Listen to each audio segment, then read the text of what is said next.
We on? Yes. Are we on? We are on. Hey, it's so fantastic to see you tonight. And we have such an amazing panel for you. And we are going to be talking about the elephant in the room. And the elephant in the room when it comes to climate talks is an economy that is based on more and more economic growth. And we know that it's not possible on a planet of finite resources to have ever-increasing economic growth. It just does not work. There is so much evidence now from the UN, from all kinds of international reports, showing just how incompatible our current exploitative, extractivist, growth-obsessed economy is with any chance of protecting nature and the environment. On top of that, we also know that if you look at what would lead to thriving human beings and thriving nature, then it is a shift to a well-being economy. So, in a nutshell, GDP growth paints a dangerously distorted picture of progress, and we need to move to something that is one hell of a lot better. So I am going to have a quick chat with Jimmy and with Catherine, and my first question to Jimmy really is, how do we need to change this economic system, and what got you involved in this whole thing? Thank you. Can you hear me? Yes, that's on. Good. Why did I get involved in WEAll? Look, I studied geography at uni because I was disgusted by the stories that I heard about climate injustice. I worked in health and social care for 8-9 years before then coming to WEAll, and I worked in the looked after children's sector as well. And it's clear to me that environmental injustice and social injustice are two sides of the same coin. And we need to address that and understand the issues there. And why I came to WEAll is because this is the organisation that is addressing all of the things that I care most about. I'm happy to share with you guys. I grew up in the care system from the age of 11. I grew up in a very poor part of East London before that. And when you experience that injustice firsthand and you see it and you live it, you don't want others to experience that. And that's why I work at WEAll, because whether it's environmental justice or making sure that people's voices are heard in everything that they do, shifting that power base, I'm super passionate about all of that. And I also used to be quite scared by the word economy, right? And then I realised it just means how we provide for one another. That's all it is. And when you simplify it to that and get into work at WEAll, you realise you can make big changes and big steps in addressing that environmental injustice. Thank you. And so when it comes to really unpacking what a well-being economy looks like, Catherine, can you tell us in some less than abstract terms, what does it really taste and smell and look like? Thanks, Caroline. And as you've said, all the discussions, the agreements that come out of COP, none of them will have a hope in hell if we don't transform the economy.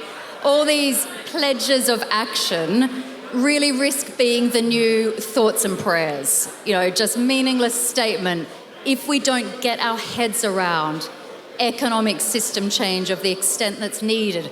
This means dealing with how we tax things, how we price things, the sort of businesses we have in our economic system, the nature of work, the way we measure progress, and the idea that we just think the best we can do is patch up the damage that this economic system does. It's about moving away from an economy that treats people as just-in-time inventory, literally on demand at the click of an app. It's about transforming businesses away from those that are just out to make a really quick profit in an extractive way. It's about away from houses that leak warmth and are used as just devices to create rents. It's about away from cities that are designed for petrol and for consumption.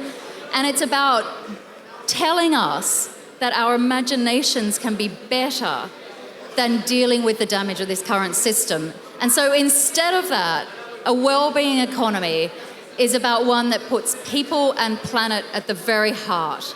It's about jobs that deliver dignity and purpose. It's about cities full of paths and parks and places for people to come together. It's about businesses that are profitable, but as a vehicle to deliver the sort of things we really need. It's about putting GDP in its box in the 20th century and having economic measures that are aligned with what we really need. It's about having our imaginations inspired by the examples that we see here in Scotland and around the world that prove this is absolutely doable. And this might sound crazy and bold, but it is absolutely vital. And we know that if we collaborate like we have never, ever collaborated before, then it is absolutely within reach. This is the time now to create a wellbeing economy, to put the economy in service of what we need rather than hold it as an objective in its own right. To say that the economy needs to be designed in a way that serves humanity rather than the other way around. And we know we can do this because we see it in pockets, you see it in these halls, you see it in the marketplace, you see it in your cities. What we need to do is just build it together. And that's what economic system change needs to be about.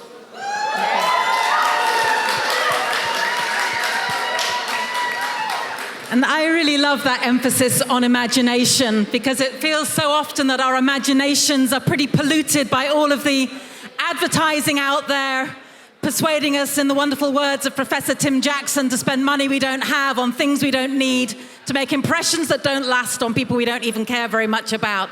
There is something better out there, folks, and that's what's so exciting about this agenda. It is about creating that better world. But it's also about a better democracy, and I was really struck by a recent report by many EU academics who were saying that the aggressive pursuit of economic growth is also really bad for our democracy as well, in terms of people being able to make a difference themselves. So I was going to ask Jimmy if he had any ideas about what we can do to get people involved in this movement. What can people do? There's loads you can do. So first of all, there's loads that you can do individually. You think about and reflect on how you vote, what you eat, how you travel, all of these things. But we don't want to focus on just those individual actions. Becoming part of a collective, WEAll Scotland or WEAll Global, you are all very welcome to do that. You can join the Citizens platform. So if you just check out our website, weall.org, you can join as a citizen, as an individual. If you work for an organisation and you want to become a member, you can join as a member as well. And in Scotland, we have our allies who we bring together. And we bring those allies together and we say, right, what are the things that matter to you? What are the themes of interest that we can work on? Is it business, wellbeing economy in business, wellbeing economy in politics, how we fund things, decarbonisation? And we'll start to act as a collective to drive change in those areas and to shift that power base and make sure that we're in service of a true democracy. And I just wanted to say that as a member of Parliament, I just know that, sometimes you might think, why on earth would I bother writing to my MP? And I sympathise with that thought sometimes. But I just want to encourage you to do that, because even if you have an MP who is just not kind of with this agenda, if we keep on at them, it can make a difference. It really can. And I know when I get up in Parliament and talk about this stuff, it makes me so much more confident to know that there are some amazing people out there like yourselves who care about this. So whether I'm putting down amendments to try to get a different kind of economic model debated in Parliament, we've got a big debate, we hope, coming up soon off the back of a petition that got 70,000 people saying we want a different kind of economy. Throw GDP in the bin where it belongs. So it makes such a difference to know that you're on side too. So please, along with all of the mobilising, organising, rising up, please also don't let your politicians off the hook. Make sure that they know that they have to deliver on this stuff. Because together, if we do, then we can properly get rid of this bloody elephant in the room.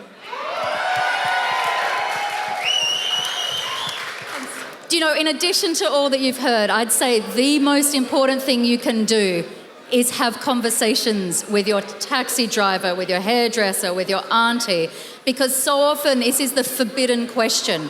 This question we're not allowed to ask. When you ask, surely we can have a better economic system. When you ask that, people say, oh, don't be a fluffy bunny, don't be so naive, don't be unrealistic. And the most important thing you can do is kick this conversation going. Help people dare to imagine that we can look upstream and do better than just healing the damage that the current economy does and tackle things at root causes. So go out there, have another conversation that you may not have had before. Talk to the person who's pouring your pint tomorrow afternoon.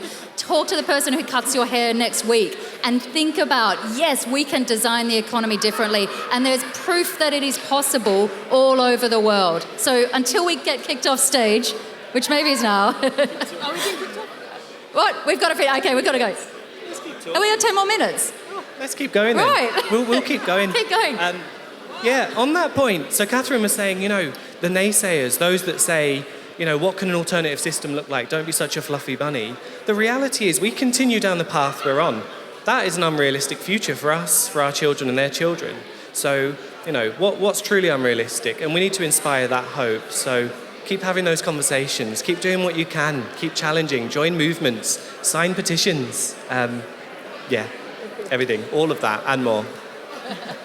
And I think on that point of who's being unrealistic, exactly as you say, Jimmy, if people say to you it's kind of pie in the sky, how on earth could we change this economic system? Some people say it's easier to imagine the end of the world than it is to imagine the end of capitalism. Well, I don't find it that hard to imagine the end of capitalism because it's doing quite a good job itself, actually, of imploding. But we can help it's on its way. And one way we can do that is just point out that the economy over the next 30 years is due to treble in size. It's going to be hard enough to decarbonize an economy of the current size. Over the next 30 years, an economy that triples in size, how are we going to decarbonize that? So I suggest that's a pretty good question to ask people when they accuse us of being unrealistic when we say we want a different and better economy.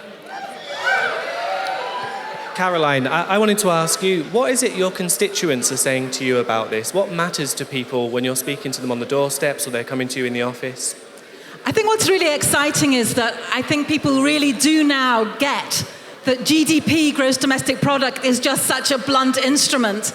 And they get so fed up with everything being measured as to whether or not GDP is going up or down, and it has no relation at all to whether or not they feel that they are better off, whether or not they feel that their kids have got a better education, whether they're more healthy, if they've got asthma, if they've got hopes of the future.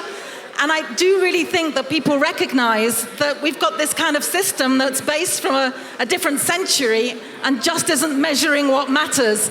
I saw a lovely phrase yesterday that we should measure what we treasure. Let's start measuring what really counts, relationships and the quality of our relationships, the quality of our relationship not just with each other, but with nature, the fact of whether or not we can imagine, being able to spend more time in nature, in green spaces as the COVID crisis showed us that so many more people want to do that. There's a beautiful phrase. It's been observed that why is it that we are collectively creating a world that none of us as individuals actually want?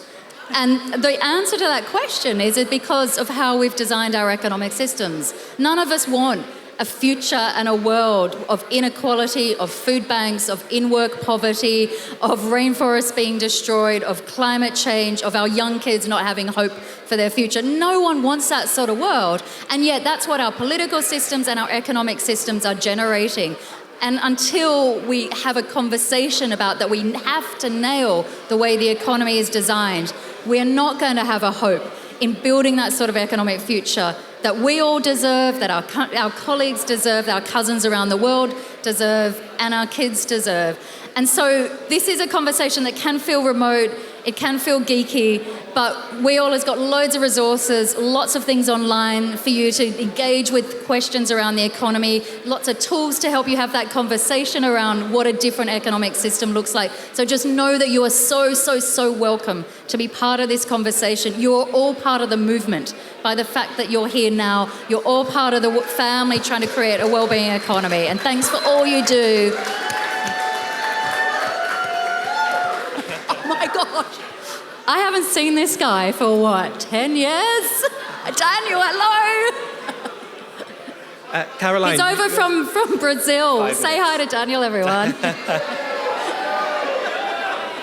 Caroline, you asked me at the start, and probably because of nerves, I forgot something I was going to say, around why WEAll. And, when I worked in health and social care, I worked in the looked after children sector, I was just sick of dealing with what we call sticking plasters.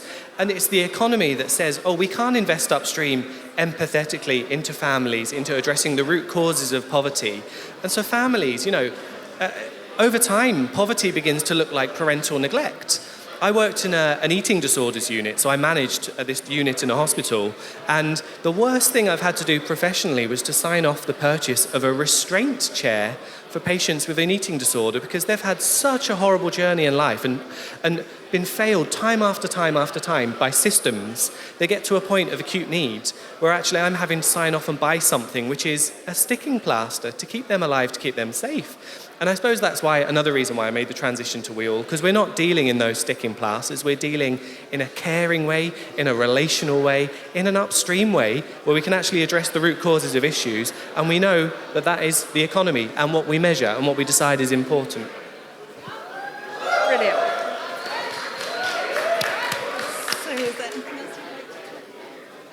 Okay, thank you so much, everybody, and give the hand up for WEAll and the amazing work that they do.